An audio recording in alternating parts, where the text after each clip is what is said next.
I messaged Johnny last night and I was like, hi, like, it feels really weird not going to training.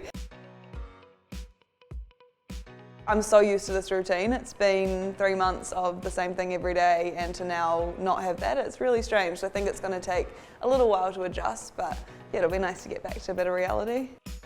Ever since Easter, Johnny and I have done at least 6 hours a day, every day, most days more like 9, and then the last few weeks with the double dances it was 12 to 14 hour days. It's been a 3-month bubble of a lot of dancing and a lot of hair and makeup and a lot of glitter. Probably the quick step, so that was my week 2 dance, and it was nothing against the quick step, but the quick step is a really challenging dance style, and that was only week 2, so I obviously wasn't quite conditioned to dancing or used to being in hold or in a frame of any kind.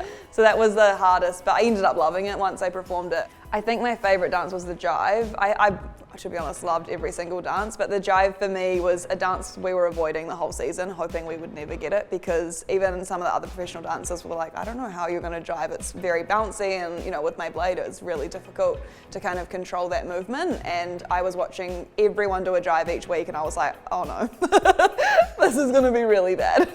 And then it came together, and that was our first 10. We got 2 10s that week, I think, and that dance was most memorable year, which meant so much to me to kind of tell my story in a really fun, lighthearted, you know, get up and get on with life kind of way. It summed up everything we'd done, everything we'd learned, and everything that I wanted to put out there. So yeah, that's definitely my favourite.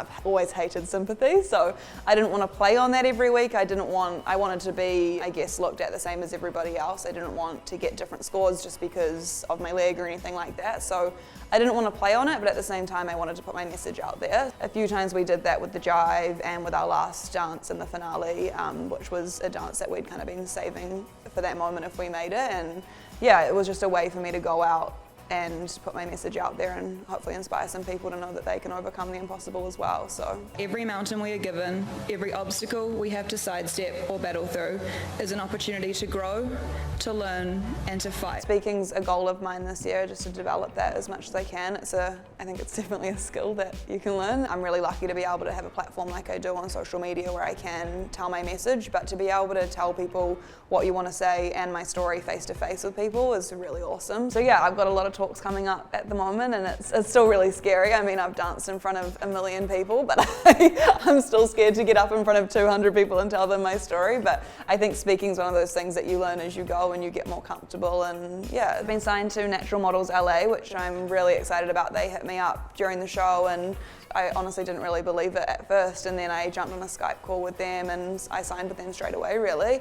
And I really like what they're about. The agency, it's owned by a lady called Katie Wilcox, who's a really well-known plus-size model herself, and she's all about encouraging others to be comfortable in their own skin and about diversity and working with brands and media and all sorts of different people just to get that message out there, really. So the people they have on their books are really diverse models, and I really love that. It's exactly the message I want to put out there. I'd never considered modelling at all, but when this came about and it really connected with what I'm doing, it was just perfect. I'm just gonna follow wherever the opportunities take me, because I've definitely learnt that I don't know where the opportunities are, but they come very left field, like Dancing with the Stars. You know, that was not in my plan, and it's worked out perfectly. So Plan B is my blog, which I started a while back. The concept of Plan B was this, you know, my life didn't go to plan. Plan A didn't really work out, and I think there's this opportunity to make the most out of the Plan B that we have, or C, D, E, F, whatever plan you're at. And I think, you know, it's really easy to get caught up when something maybe doesn't go quite to plan and trying to get back on that path when we kind of miss the opportunity for that new path that's ahead of us. That's how I've always lived my life, through my adversity and through what I went through. We all just need to make the most out of what comes our way.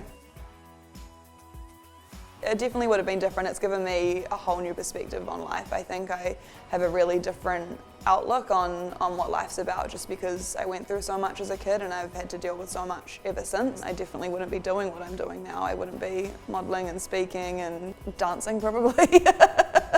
I probably wouldn't have been on Dancing with the Stars. I've always had this thought process that everything happens for a reason, and I remember thinking that when I was growing up, and I struggled with that concept because I couldn't see how a good reason could come of what I'd gone through. And I think, yeah, it took some time to get there, but now, like, I 100% wouldn't change what I went through, even though I have challenges every single day. I love how many positive things have come out of out of my experiences, I guess. It's definitely enabled me to become a role model, and I have this opportunity to, I guess, teach people through my own experiences how to overcome bad times in life, because we all have them, and it's just a matter of pushing forward through them. I actually don't think I realised how much going on that show would change me as a person, and in a really good way. I mean, I think there's something amazing in putting yourself fully out of your comfort zone, and I mean fully out of my comfort zone.